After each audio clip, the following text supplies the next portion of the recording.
दोस्तों आज का टॉपिक है कि आरओ पंप खरीद के वक्त कौन सी सेफ्टी फीचर्स का ख्याल रखना चाहिए और पंप में क्या क्या क्वालिटीज़ होनी चाहिए। देखिए आज की वीडियो, अगर आप रिपेयरर हैं, डीलर हैं, तो अपना नंबर ज़रूर व्हाट्सअप करें ताकि जो भी हमारे पे इंक्वायरी आती है स्टेट वाइज डिस्ट्रिक्ट वाइज वो हमको फॉरवर्ड कर सकें। Thank you. दोस्तों हेम गार्ड इलेक्ट्रॉनिक्स में आपका बहुत बहुत स्वागत है। जो आपका प्यार मिल रहा है, रिस्पांस मिल रहा है, जो आपकी सजेशन मिल रही है, उसके लिए बहुत बहुत शुक्रिया। आज हम खास बात करने जा रहे हैं आरओ पंप के बारे में। आरओ पंप के यूज़ के बारे में तो आपको दोस्त को पता ही है कि इनपुट पे हम सेडिमेंट कार्बन फिल्टर की जो आउटपुट पानी होता है प्योरीफाई किया होता है, उसको फर्दर प्योरीफिकेशन करने के लिए रिवर्स ओसमोसिस में तो पंप की ज़रूरत पड़ती। तो पंप के जब आप पंप लोगे तो ध्यान से एक बात देखिएगा, उसके पंप हेड पे 3 स्क्रू बने होते हैं और ये हमारे पास पुराना पंप हेड इस पे भी बने हुए, लेकिन कुछ जगह नहीं बने होते हैं। तो अब दोस्तों कुछ में बने होते हैं, कुछ में नहीं बने होते हैं, तो इसका फ़ायदा क्या है, नुकसान क्या है, अगर बने हों तो क्यों ज़रूरी है, और नहीं बने हुए तो क्या हमें वो परचेज़ करना चाहिए या नहीं करना चाहिए। तो दोस्तों आज इसी पे बात होगी। तो सबसे पहले हम इस पोर्शन को आपको खोल कर दिखाएंगे कि इसमें है क्या है। उसके लिए हम ये पुराना पंप हेड है हमारे पास, इसको हम खोलते हैं। दोस्तों अब हमने तीनों स्क्रू इसके हमने खोल लिए हैं। इसके नीचे क्या है वो देखते हैं।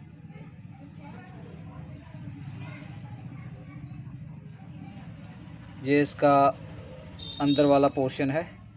इसके अंदर एक स्प्रिंग लगा हुआ है जिसे हम प्रेशर लीफ भी कह सकते हैं। ये इसके अंदर ऐसे लगा होता है। अब इसका फंक्शन समझने के लिए हमें पंप हेड के अंदरली साइड देखना होगा और समझना होगा कि एक तरफ से पानी आ रहा है और दूसरी तरफ से बूस्ट अप होकर ये जो सिस्टम है ये बूस्ट अप करता है पानी को। चैम्बर है, डायाफ्राम है और ये कह सकते हैं ये वाटर एम्पलीफायर है, प्रेशर एम्पलीफायर है। तो अब हम इसकी बात करते हैं मेन। यहाँ से हमारा पानी कंट्रोल होता है, प्रेशर कंट्रोल होता है। तो इसके एक तरफ हमारा इनलेट लगा हुआ है, यहाँ से रॉ वाटर आता है। दोस्तों जो हमारा आरओ पंप है इसका मैक्सिमम आउटपुट प्रेशर जो है वो है 150 pound square inch. Working pressure का क्या मतलब है कि जब हम आरओ मेम्ब्रेन को इसके साथ अटैच कर देते हैं, 75 जीपीडी की मेम्ब्रेन और 75 जीपीडी का पंप, तो इसका मैक्सिमम वर्किंग प्रेशर जो है, सॉरी मैक्सिमम नहीं, अकेला वर्किंग प्रेशर वो है 90 पाउंड स्क्वायर इंच।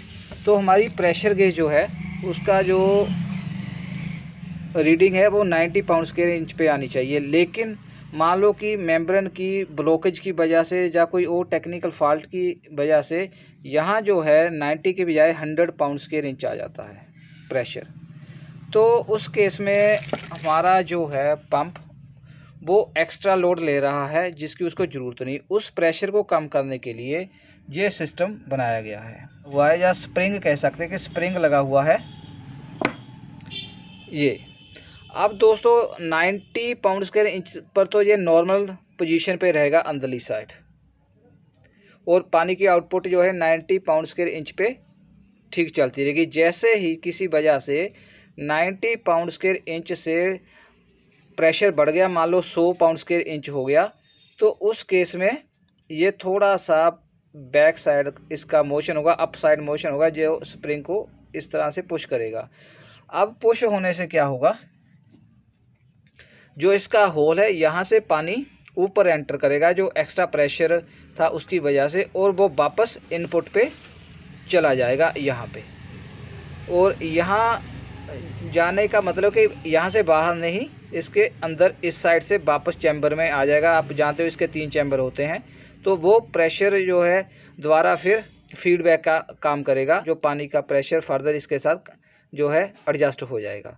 तो इस तरह से जो हमारा एक्स्ट्रा प्रेशर होता है उसको एडजस्ट करने के लिए ये सिस्टम हमारा लगाया होता है। तो दोस्तों उम्मीद करता हूँ कि ये आपको पता चल गया होगा कि इस स्प्रिंग का आरओ प्रेशर में क्या रोल है और इसको हम क्यों यूज़ करते हैं, ये कैसे प्रेशर को एडजस्ट करता है।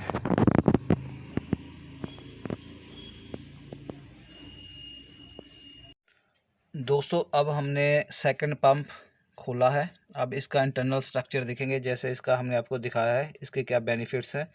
अब इसमें खोल कर देखते हैं कि इसमें इंटरनल स्ट्रक्चर कैसी है।